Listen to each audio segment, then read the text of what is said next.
We are back on the road today, Route 66 living, and this might be the day of Route 66 I've been most looking forward to. We're leaving Flagstaff and we're heading west into California. On the way, we're stopping at some place called Segliman, something like that. And I've actually driven through there about 3 times, but I've always been in a hurry, but it looks really cool. So I'm excited to stop there. I'm also excited because we're heading to Joshua Tree.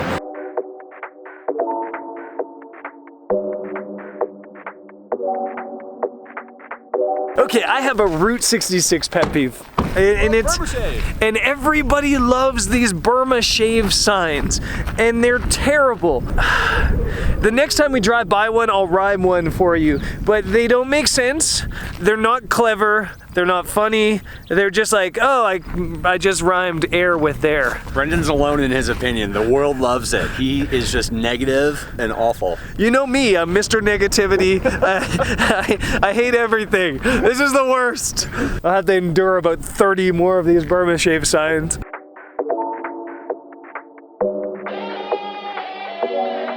The one who drives when he's been drinking depends on you to do his thinking?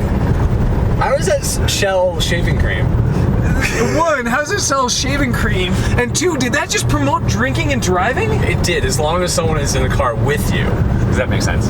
Okay, I'm starting to agree. That makes no sense. You're according to Burma Shave, it's okay to drink and drive as long as you got somebody in the passenger seat who's doing the thinking. Yeah. Okay, I'm gonna show you one more Burma Shave sign just to prove that they're not good. They suck. If hugging on highways is your sport, trade in your car for a Davenport. Which sounds like an old cigarette style brand, but it's Burma Shave. So I don't know what's going on. I hate it so much, but we're in Seligman. We're in Seligman, and it looks awesome. So we're gonna go to Seligman, which isn't a Route 66 pet peeve. It's a Route 66 awesome, and our timing is terrible. All the tours that do the Grand Canyon from Vegas, they all stop through here, at least the ones that do the South Rim. And so coming into town, there's like 10 tour buses here, but I feel like if we wait them out 20 minutes, it'll be quiet again. It is funny coming here because I've driven through here so many times on the way to Havasu Falls and Vegas and everything, and it's usually an absolute ghost town because it's usually winter when I'm here, and right now it's just, yeah, it's covered in people.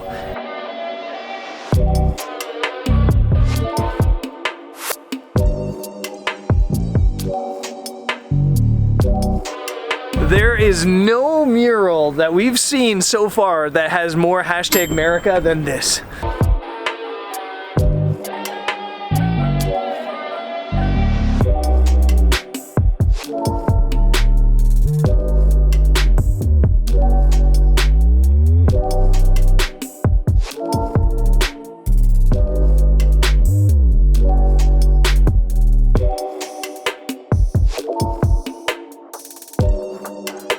Obviously, driving all of Route 66 isn't for everybody. I mean, it's a long ways. We've already come over 1,500 miles, a ton of distance.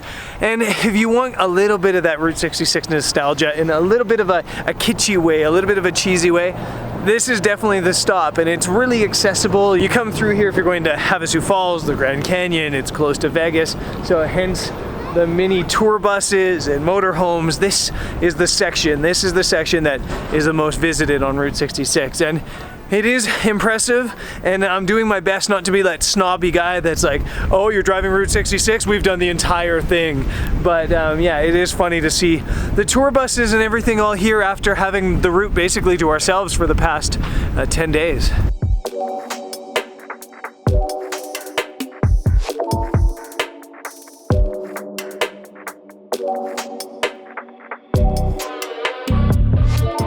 It's kind of funny because the whole time we've been driving Route 66 until today, we'd show up at these classic diners and classic stops, and there'd be like 1 or 2 other vehicles. But now that we're here in Arizona, it's just packed with people.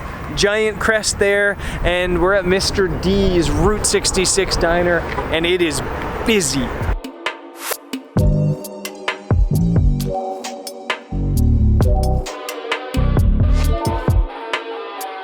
I just want you guys to know that I am eating salad on this trip.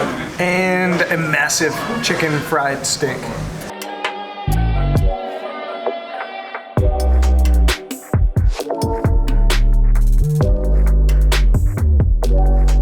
So when you hear of Route 66, this I think is what most people think of. They think of this section through the west. This is new territory for me. We're now fairly close to the California border, and we're actually going up through this mountain pass, and the scenery here is just phenomenal. You're in the desert, there's yucca trees, yucca plants, or as Americans call them, yucca plants, and you've got agave here so you can make some tequila and mezcal, mountains. It's just unreal here. It's just beautiful, beautiful driving.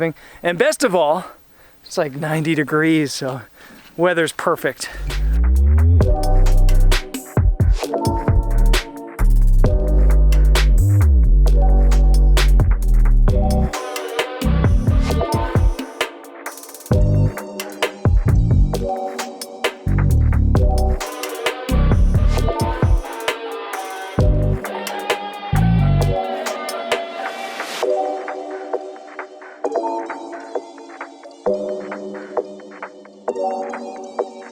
I'm starting to wonder if we'll make it to Joshua Tree in time for sunset, because we're stopping everywhere because there's so many cool views. I actually didn't expect this. Anytime I've gone from like Phoenix to LA, I've always just shot across I-40. So lots of cool stops. We're now in Oatman, Arizona.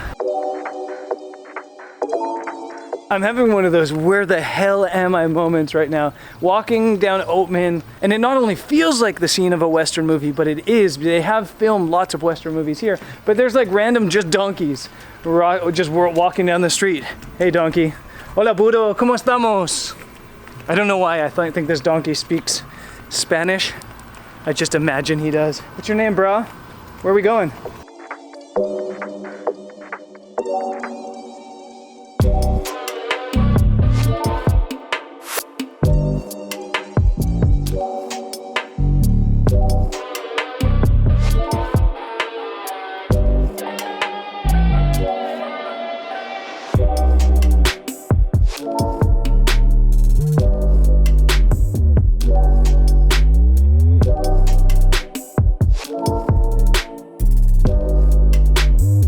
We are all sorts of late making it to Joshua Tree. We're about like 45 minutes until sunset, but it's been a really long drive.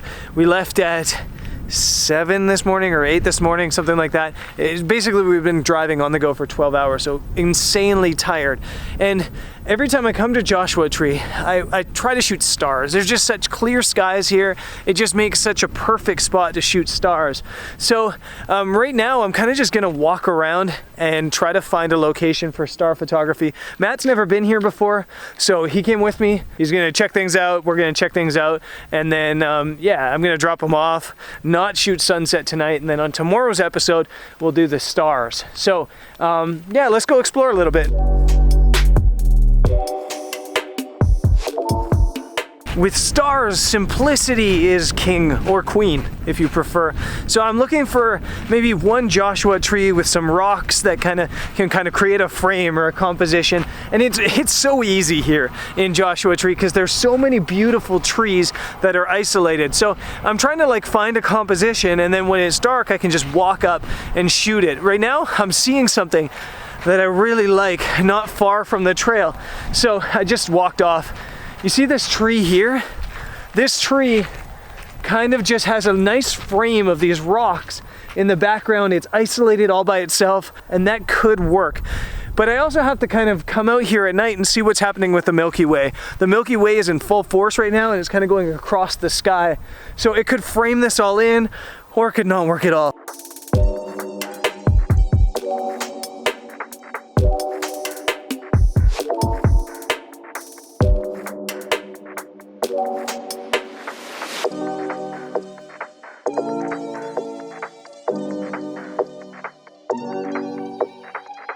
I might have lied about not taking a picture today. We're just inside of Joshua Tree, and I wasn't planning on shooting a photo, but Matt wanted to go take a picture, and the sun's backlighting this whole scenario right here. The way it's hitting these mountains and the trees might be interesting with a long lens, if I can find something.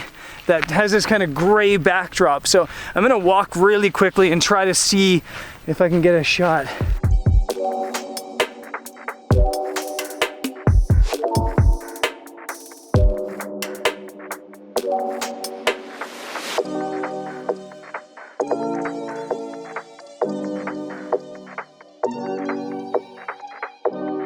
So not a hero image or what you're maybe used to seeing me shoot, but I've been talking a lot about trying to find deeper compositions, or maybe even simplifying compositions, or just taking nice pictures rather than worrying all the time about epic all the time. And I think that was nice.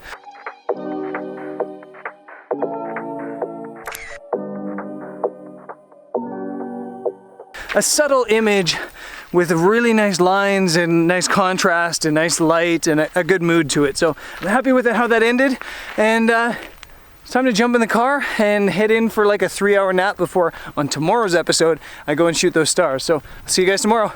Peace.